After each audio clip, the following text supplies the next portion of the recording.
Hey, Hi, Arno. Susanna, how are Hi. you? Good. How are I'm you? fine, thank you. You're looking great. You too. I like the yellow. Yellow means life. Yeah, it does. Yeah, It's a nice color. yeah, you know, right? Yeah. Is How this is the Geneva? first time we're actually talking? Yeah, Like in I think person? on a video discussion, right? That's so crazy. I know. I mean, you're miles away. I know. Well, are you in Nairobi right now or where are Nah, you? nah, nah. I'm like 5 hours away drive. I'm like back in my home. That is like 5 hours drive from Nairobi. What is what's the town or city called? Can you say Mosoriot? Mosoriot. Mosoriot. Yes, exactly. Mosoriot. Okay, Mosoriot. cool. Yeah. Okay, very How nice. how is everything? I I miss love Kenya. I love the background. I mean, nature. You know what? So Yeah. on Monday, we had a competition within our communications team at work. It Oh. was to have a virtual background of a place where we want to be, but we cannot. And so I found this tree house. Uh-huh. Look at that. This is beautiful. Come on. Look I at that. mean, the vibe was so good. And I was like, oh, this just feels like a dream. So I chose this as my background. And other colleagues did there was like a rainbow mountain in Peru. Someone did Narnia.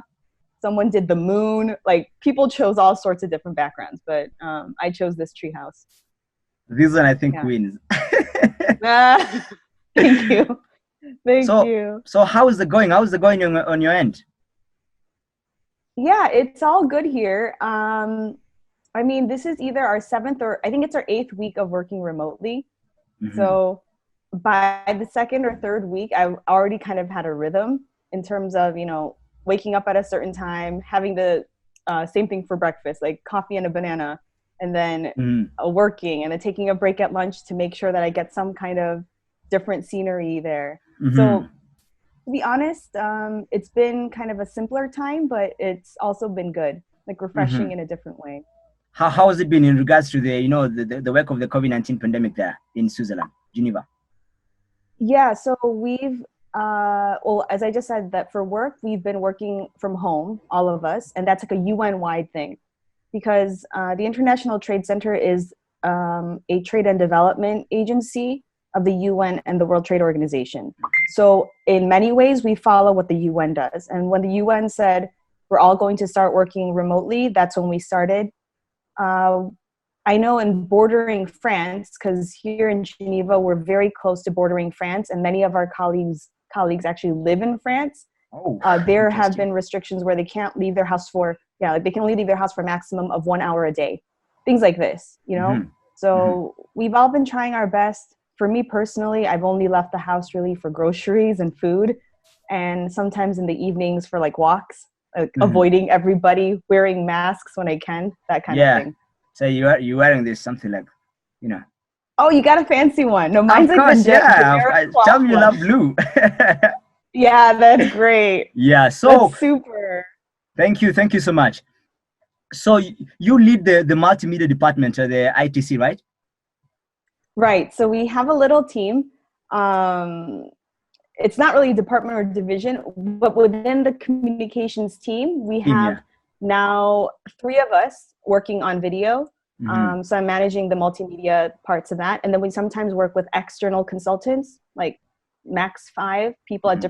different times to Hmm. produce videos and like No. animated videos and things like that. So how's it been? How's work been like? Like right now we just have like this word, the new normal. What has been your new normal there now in the wake of the COVID-19 pandemic? Sure. Related to video or in general? I mean, just take me through like the general operation within your office. How has it been affected by the COVID-19 pandemic? Sure. That's a good question. So I've used Zoom like more times than I've used any other platform before COVID. Like we are I right now. like just like we're doing it right now on Zoom. Like last week was the most virtual platform heavy week I've had. I literally had 3 or 4 Zoom, Skype for business, some kind of online session a day, like 3 or 4 a day. And so by the end of the day, I'd just be like wiped out, you know, just from having to engage, whether it's taking notes on things, whether it's being part of a webinar, whether it's listening on things and tweeting. It was just a lot. So the first thing was all of us have been on Zoom, Skype, or Skype for Business. That was different. When we sometimes have to film statements made by our big boss, we've had to do that remotely. So we've done that, I think, twice now. So there was a lot of extra coordination that had to take place when it came to filming video. Whereas in the past, like myself and a colleague would go downstairs, set up the camera, teleprompter, mic, and then be done with it. Now it's like coordinating with our big boss's assistant, testing equipment, checking the audio, these kinds of things. And remotely, it's not as easy to do that. Exactly, because I was going to ask you, by the way, because people say right now, this is a thing that we really have to learn to live with, because it is here with us. You just have to learn to walk around it. So I was to ask you, how are you managing to do that? At the same time, you're staying safe, you're staying indoors, you're sanitizing and doing all that. But at the same time, you have to deliver the results. You have to keep things going on in your workplace. Mm-hmm. I read somewhere, and I would agree, that this is the first time that the world has been united for some cause like this. And I thought about it. I'm like, yeah, but there have been other things, right? There was Ebola, if we're talking about health crises, or if we're talking about like war or something. A lot of times the world has come together, but never has the world come together in this kind of digital era in the way that the enemy is common and we're all trying to deal with it. So on that front, that's made some things easier or on a more level playing field, because other partners or organizations have canceled events or they've gone virtual. So we're all kind of learning at the same time, which means that it wasn't just us having to deal with, oh no, how do we do remote recordings?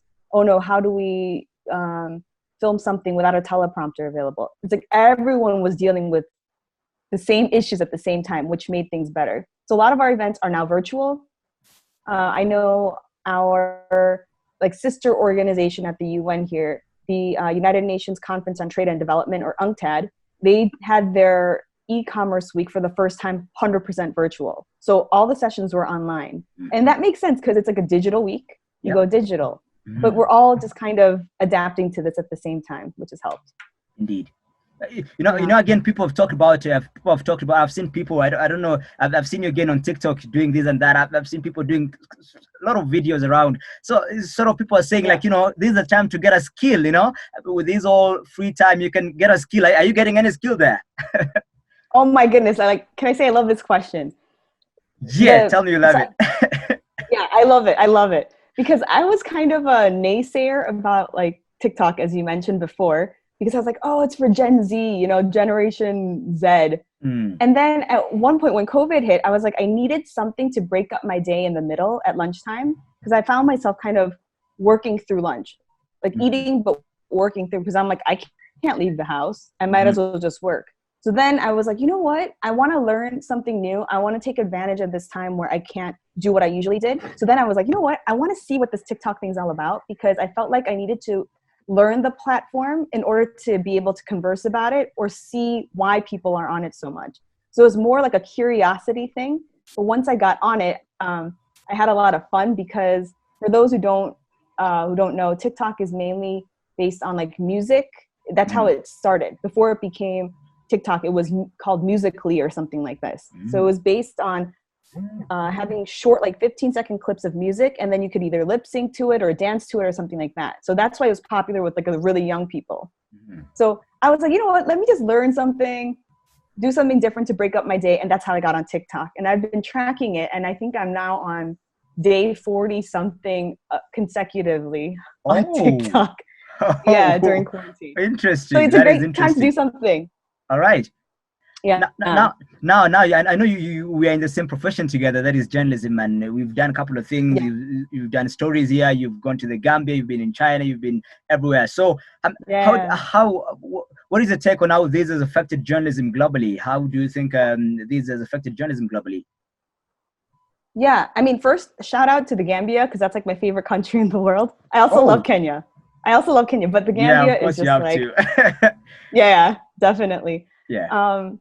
On journalism, so it's interesting because now my background is in journalism, in broadcast journalism and business reporting. So I think we're quite similar in that kind of thing. But right now in my current work, for the past like 7 years, I've been at the International Trade Center. So it's just like, my work is journalistic in nature, but with an angle. So it's like development angle, trade angle, you know, multilateralism is great angle, you know, global trade, keep it open angle.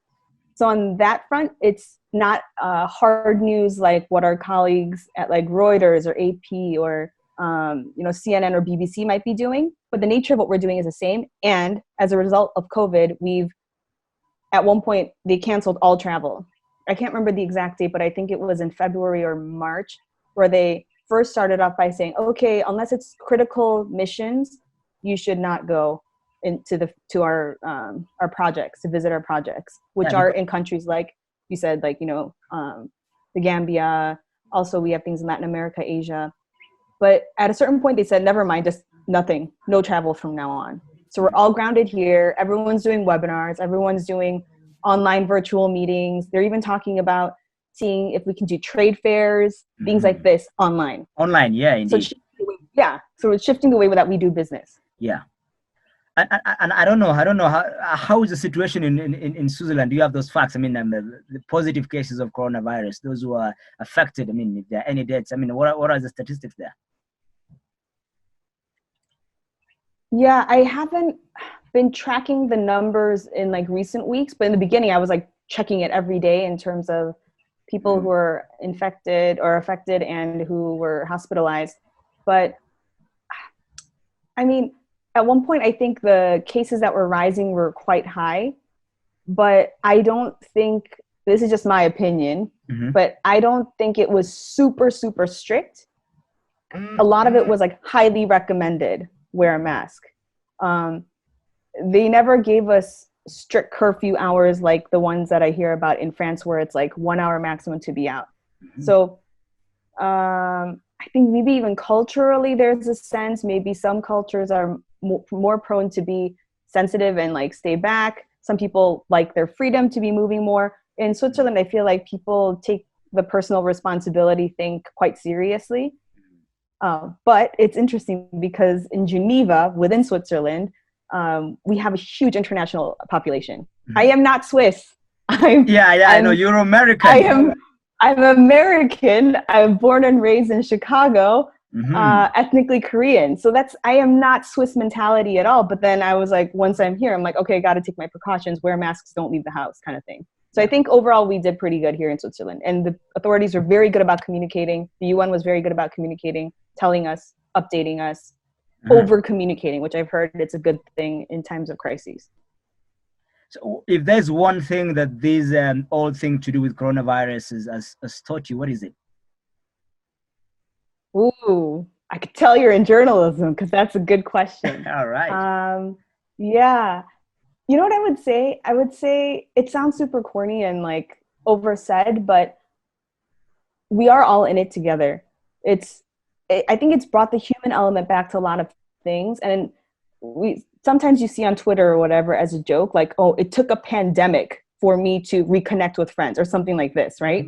But honestly, I don't think many of us would have been so explicit and intentional about keeping up with friends and checking in if it wasn't this kind of situation. Because sometimes we just live our daily lives and it gets ahead of us and we're not super conscious about, let me check on that person. If they pop into your head, like, I wonder how they're doing.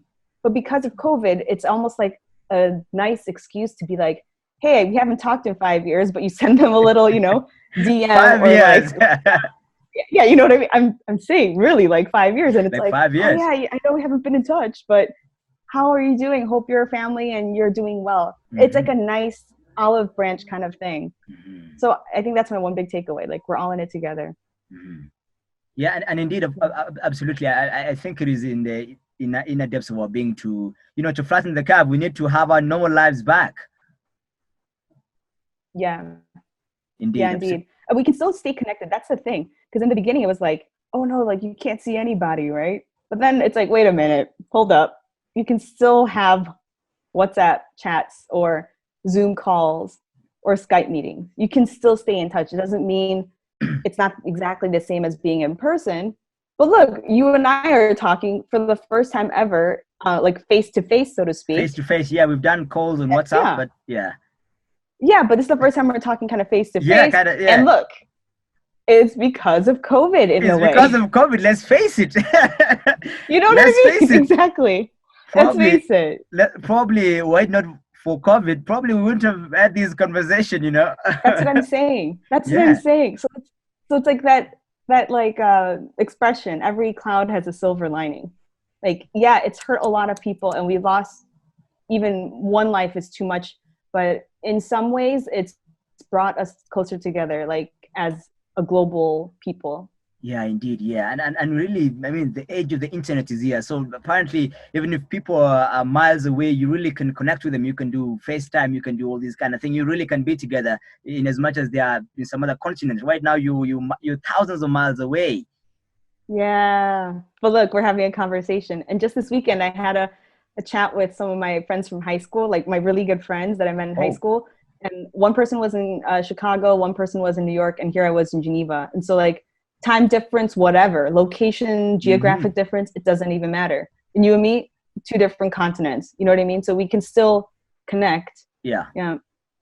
Yeah, I mean, right now I think it's just to everyone to remain hopeful. You know, I normally call myself the bishop of hope. So I'm just like every day just praying. I mean, this thing just goes away. We need to have our normal lives Mm, back. I miss going around and doing stories and filming and doing all that kind of thing. And hopefully, yeah, hopefully right.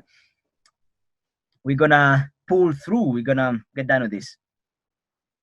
Mm. Can I ask how it's going where you are in your Sorry. town? Is it okay? Everyone is dealing with the Yeah, impact of apparently, COVID. yeah, we do not have like a total lockdown. We just have restricted hours and restricted movements, like from 7 a.m. in the evening to 5 a.m. in the morning, 7 p.m. in the evening to 5 a.m. in the morning. Like there's no movement. You can't drive. You can't do anything. You just have to be home with family. You just have to sit your down and just chill. So, but during the day you just have to have the mask. This is a mandatory. This is a mandatory. You have to have your sanitizer. You need to sanitize. Mm. Yeah, there's no contact, like totally no social, no grouping of people. If you're seen like a group, then of course you know.